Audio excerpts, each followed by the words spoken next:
नमस्कार दर्शक बंधु बंधु जेबे कौनसी व्यक्तिर मृत्यु हो जाए तार अंतिम संस्कार सामिल होगापाई निज बंधु कौन शत्रु मध्य आसी जाइथांती एवं अंतिम संस्कार क्रियाकर्म किंबा कोकई को कांधेइबा पाई मध्य प्रस्तुत थांती।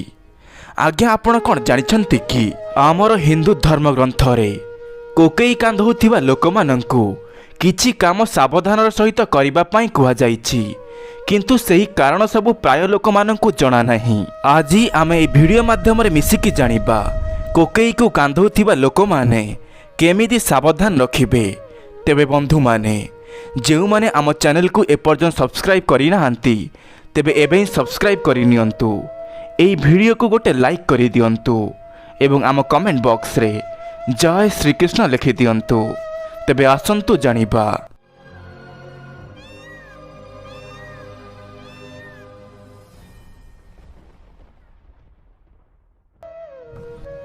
बंधु हिंदू धर्मग्रंथ अनुसार जदि कौनसी व्यक्ति कहार अंतिम यात्रा सामिल होइथाए किंबा शव को कांधई थाए तो यह एक बहुत शुभ काम मना जाइछि, जहाद्वारा से आहुरी पुण्य अर्जन करिथाए।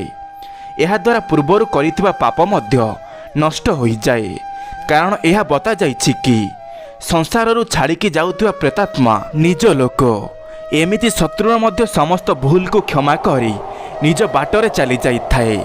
एथिपाई एई कथा को जानिथिबा लोक माने एई सौभाग्य को हाथ छड़ा करंती नहीं। बंधु शास्त्र अनुसार आमको सही व्यक्तिर अंतिम क्रिया रे जीवा आवश्यक अटे जीए आम घर ठारू 100 मीटर भितरे रहुथिबो एवं एमिति ही होइथाए। आज भी गाँव रे लोके निज आखपाखरे जेबे कहार मृत्यु हो जाए तेबे घरे चुली मध्य जलांती नहीं एवं जेउ पर्यंत तार अंतिम संस्कार कार्य न सरिछि से पर्यंत घरे कौनसी शुभ कार्य एवं पूजा पाठ करा जाए नहीं। एहा करिबा पछरे कारण एहा कि जेउटी शव पड़ी रही थाए तार आखपाखरे नकारात्मक ऊर्जा रे भरी रही थाए। एबे आसंतु जानिबा शास्त्र रे बता जाइथिबा केउ कारण जहा शव को कांधुथिबा लोकमानंकु ध्यान रखिबा पाई पड़िबो।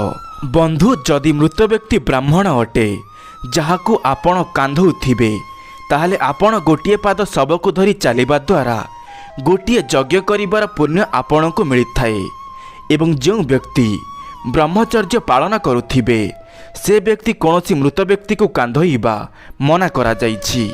से केवल निजर पितामाता एवं गुरुंक शव को ही कांधरे कांधइबार नीति अछि। जदि से यह व्यतीत आउ कहा शव को कांधई थाए तो तार ब्रह्मचर्य खंडित हो जाइथाए।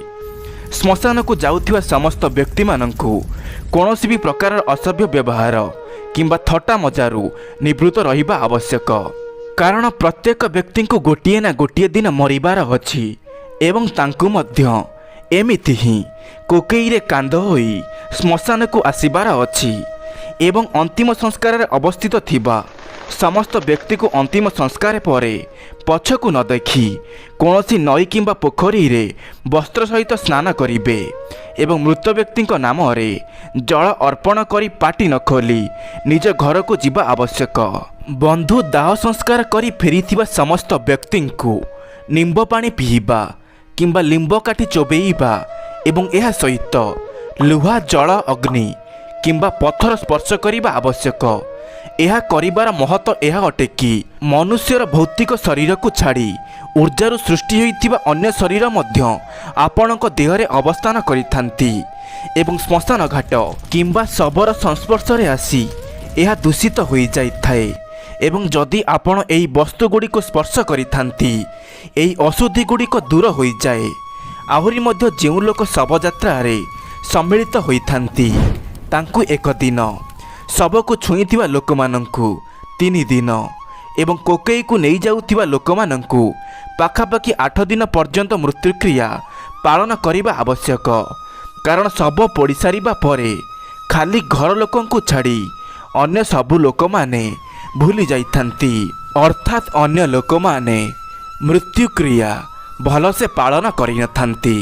बंधु आपण तो जानिथिबे मृत्युक्रिया अर्थात मरिबा परे पाळुथिबा किछि दिन किंबा छुतिकिया अर्थात कौनसी पिला जन्म हेबार 21 पर्यंत कौनसी धर्म कार्य ମନ୍ଦିର କିମ୍ବା ଧାର୍ମିକ ଆୟୋଜନରେ ସମ୍ମିଳିତ ହେବା କିମ୍ବା କୌଣସି ସାଧୁକୁ ଦାନ ଦେବା ମନା କରାଯାଇଛି।